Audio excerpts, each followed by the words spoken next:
Shalom. Kohalo Yahweh Bashem Awashai Bashem Wakakwadash. Double honors unto the apostles and the elders. Salutations to all my fellow laborers doing this work in truth and sincerity, risking their lives and their freedom to do so, now more so than ever. To the scattered, hopefully elect, that are scattered around the four corners of the earth, that be like unto the speckled bird, mixed in with the heathen nations, the Israelite foreigners, and the Akwaf that are listening and learning. To you I say Shalom. This is your brother Malcolm from the branch of the Great Millstone here in Chicago. And this is the beloved brother, the GMS narrator, South Carolina, Elder Manata Zaba. And he's on live. I've been watching his video for like the last 35 minutes. And he inspired me to do a response, just because it's just through the spirit. I've been talking about the subject matter that he's teaching about. I've been talking about to do different people over the last couple days in conversation, and it made me think about it's called a great bias and mercy will be shown in the saving of the elect, and it is. And it just like great bias and mercy is shown to the nation of Israel, as compared to all the other people in the earth. Now we could start with Second Ezra, the 6th chapter and the 54th verse, and it reads, "And after these Adam also, whom thou madest Lord over all thy creatures, of him come we all, and the people also whom thou hast chosen." Right? So the Lord has chosen a certain people, and that's the Israelites. So out of all the billions of people, he's got this one little slice of pie. Didn't want the rest of the pie. All right? Verse 55, "All this have I spoken before thee, O Yahweh, because thou madest the world for our sakes." So the world was made for the sakes of that small group of people, not all people. Verse 56, "As for the other people, which also come of Adam, thou hast said that they are nothing, but be like unto spittle, and hast likened the abundance of them unto a drop that falleth from a vessel." All right, and I believe it's in Isaiah 40 and 15, if I'm not mistaken. Let's go check that out. 40 and 17, it's been a while since I read that scripture. Right, 40 and 17, and it reads, "All nations before him are nothing. They are counted to him less than nothing and vanity." So all the other billions of people mean absolutely nothing to the Lord. Right? They're just extras who really have no value in the Lord's movie. All right? So we're going to go and start with the reading from the book of Daniel. And I'm going to read the story of Meshach, Abednego, and Shadrach. All right? And this is Daniel, the 3rd chapter. And I'm going to start at verse 10. And it reads, "O King, thou, O King, hast made a decree that every man that shall hear the sound of the cornet, the flute, the harp, the sackbut, the psaltery, the dulcimer, and all kinds of music shall fall down and worship the golden image. And whoso falleth not down and worship, that he should be cast into the midst of a burning fiery furnace." And this was set up, this was these heathens trying to set up Daniel and his brothers because of jealousy, mainly. All right, because of the favor, that favoritism, that bias that was being shown toward the men of the Lord. Verse 11. I'm sorry, verse 12. There are certain Jews whom thou set over the affairs of the province of Babylon, Shadrach, Meshach, and Abednego. These, O men, O king, have not regarded thee. They serve not thy gods, nor worship the golden image which thou hast set up. Then Nebuchadnezzar in his rage and fury commanded to bring Shadrach, Meshach, and Abednego, then they brought these men before the king. Nebuchadnezzar spoke and said unto them, Is it true, O Shadrach, Meshach, and Abednego?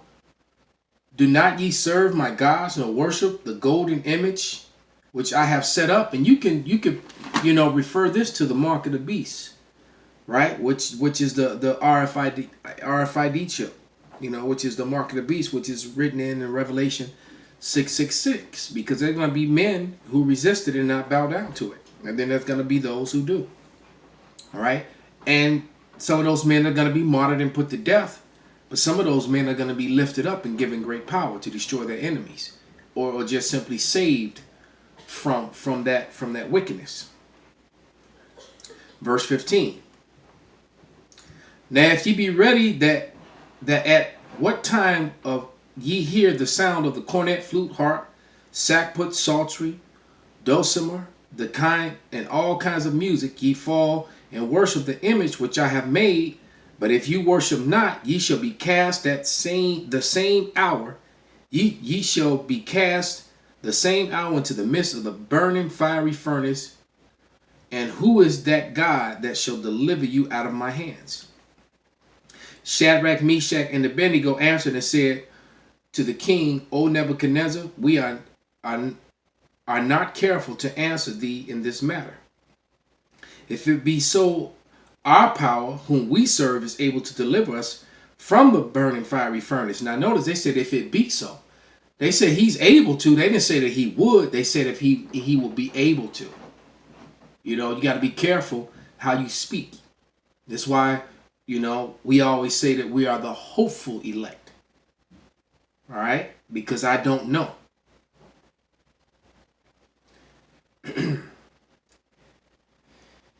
But if not, be it known unto thee, O king, that we will not serve thy gods, nor worship thy golden image, which thou hast set up. So basically what these men said, if we go to our death, we go to our death. We're not bowing down to your gods, king.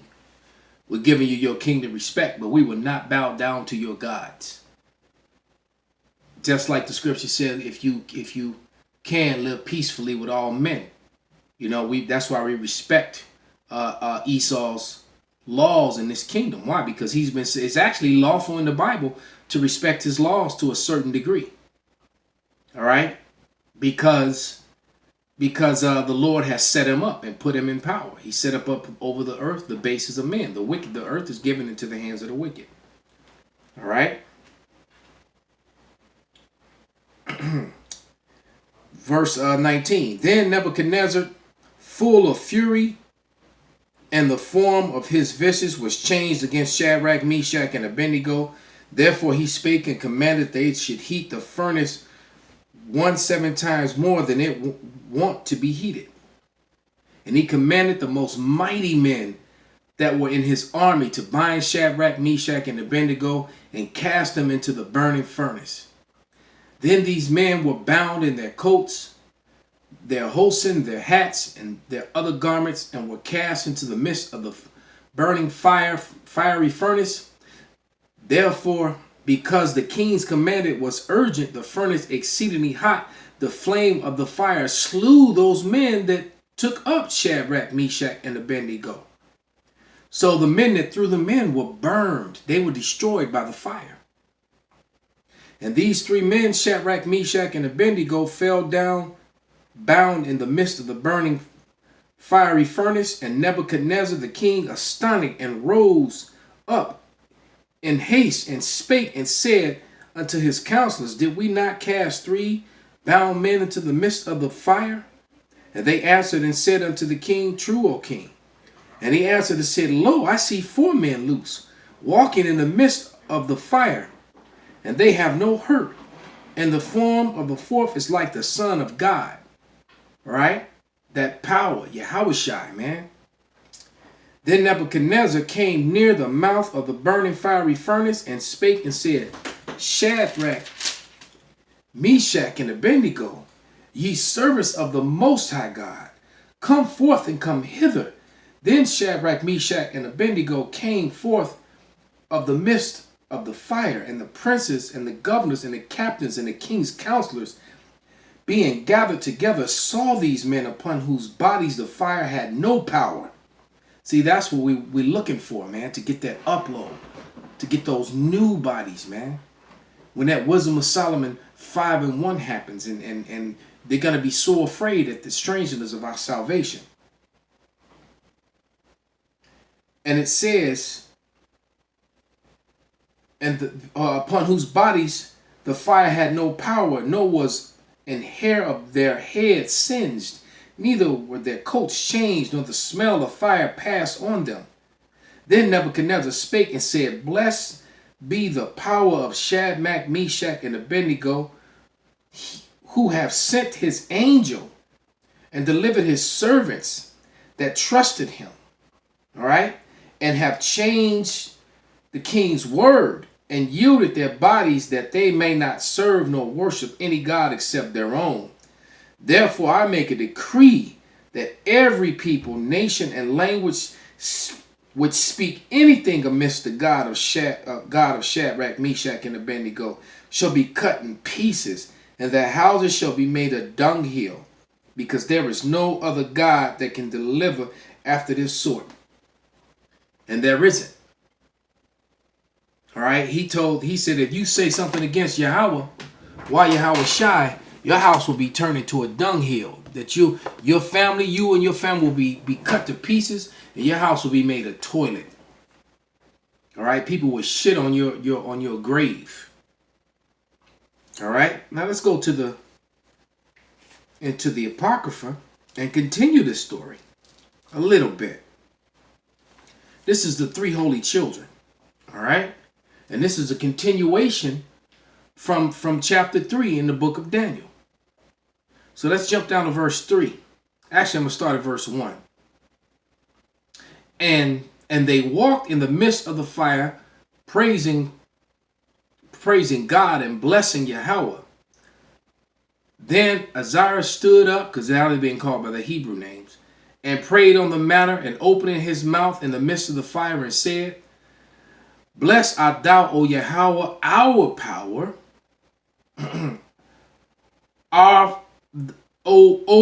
O Yahweh, power of our fathers. Thy name is worthy to be praised and glorified forevermore. All right? Let's jump over to verse 20. Deliver us according to thy marvelous works and give glory to thy name. And see, these are all personal pronouns. It's got nothing to do with the other nations. And this has nothing to do with the rest of Israel. Because the story that the GMS narrator was telling, he was using the analogy or the story of Lot, and how Lot got favor, and he and his family walked out of there alive, out of the cities of Sodom and Gomorrah, but that was it. Favor was shown and bias was shown unto him. Okay? Verse 20. Deliver us also according to thy marvelous works, and give glory to thy name, O Yahweh, and let them that do thy servants hurt be ashamed. And let them be confounded in all their power and might, and let their strength be broken. And let them know that thou art Yahweh, the only power and glorious over the whole world. All right? And so the blessings, coming only to the elect, man. Let's jump down to verse 26. But the angel of Yahweh came down into the oven together with Azarias and his fellows, and smote the flame and the fire out of the oven, and in the midst of the furnace, as it had been moist, whistling wind, so that the fire touched them not at all, neither hurt nor troubled them. Right? So, hey, Yahweh is going to save his elect, his anointed, in a very biased, if you, or racist way, if you would. All right? Because the Lord's chosen people are the Israelites, and then among the Israelites, the group that's referred to as the elect, starting with the 144,000, all right, which is mentioned in Revelation, the 7th chapter. And then the great multitude is the rest of the elect, those of the elect that were scattered, that were gathered up, that look like unto the heathen. All right, and Revelation, the 7th chapter makes that very plain. So with that, that was my lamb back off the brother's sit down, and he's still live, so I'm probably gonna click back over and finish watching it. But I just had to take this time to put in my my work for the day. So with that, I'm gonna give all praises, glory, and honor unto Yahweh by Hashem Shai, by Hashem Rakak Radash, Wa Abba Abba Shalom.